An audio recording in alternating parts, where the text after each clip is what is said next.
David এক ভিখারিকে একটা coin ছুড়ে দিল, কিন্তু সে জানতো না ওই ভিখারি আসলে এক দেবতা। এই দয়ালু ডেভিডকে পুরস্কার দেওয়ার জন্য দেবতা সারা দুনিয়ার সব দামের দাম 10,000 গুণ কমিয়ে দিল। এখন মাত্র $1 রলস রয়েস কেনা যাচ্ছিল, আর ডেভিডের সম্পত্তির ওপর তার কোনো প্রভাব পড়ল না। ঠিক তখনই এক মহিলা সিইও সেখান দিয়ে যাচ্ছিলেন, আর হঠাৎ দুর্বল হয়ে মাটিতে পড়ে গেলেন। ডেভিড সঙ্গে সঙ্গে দৌড়ে গিয়ে তাকে সিপিআর দিতে শুরু করলো। ঠিক তখনই সিইওর অ্যাসিস্ট্যান্ট এসে ভুল বুঝলো যে ডেভিড তাকে বিরক্ত করছে। রাগে সে একটা ইট তুলে ডেভিডের দিকে ছুড়ে দিল, কিন্তু সিইওর জ্ঞান ফিরতেই তিনি ডেভিডের কাছে জীবন বাঁচানোর জন্য কৃতজ্ঞ হয়ে গেলেন। অ্যাসিস্ট্যান্টও নিজের ভুলের জন্য অনুতপ্ত হলো। সিইও ডেভিডকে ধন্যবাদ দেওয়ার জন্য $1 নোট বের করলো, কিন্তু ডেভিড মনে করলো সিইও কৃপণতা করছে আর গুস্সায় সেখান থেকে চলে গেল। যেতে যেতে আবারও একটা কয়েন সেই ভিখারিকে দিল, যে এখনো ভিক্ষা চাইছিল। ভিখারি কাপা হাতে কয়েনটা তুলে নিয়ে আনন্দে ভরে গেল। পরের দিন ডেভিড ব্যাংকে টাকা তুলতে গেল, কিন্তু $1 বেশি তুলতে গেলে তাকে কাউন্টারে যেতে হলো। সেখানে এক ধনী লোক লাইন ভেঙে সামনে চলে গেল।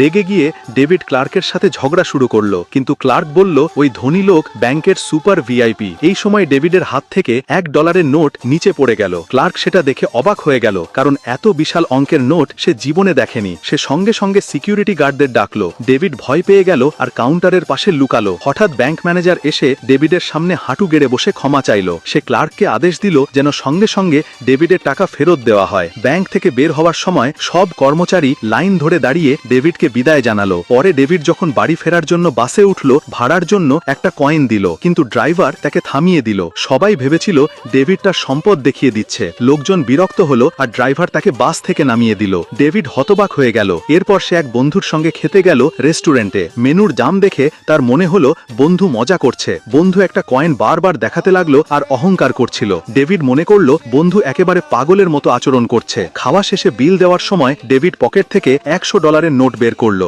সবাই হতবম্ব হয়ে গেল। সঙ্গে সঙ্গে স্টাফ সিকিউরিটি ডাকলো আর ডেভিডকে রেস্টুরেন্ট মালিকের কাছে নিয়ে গেল। মালিক ভাবলো ডেভিড পুরো রেস্টুরেন্ট কিনতে চাইছে, তাই সে সঙ্গে সঙ্গে একটা কন্ট্রাক্ট বের করলো। ডেভিড কিছু বোঝার আগেই সে মাত্র $100 পুরো রেস্টুরেন্টের মালিক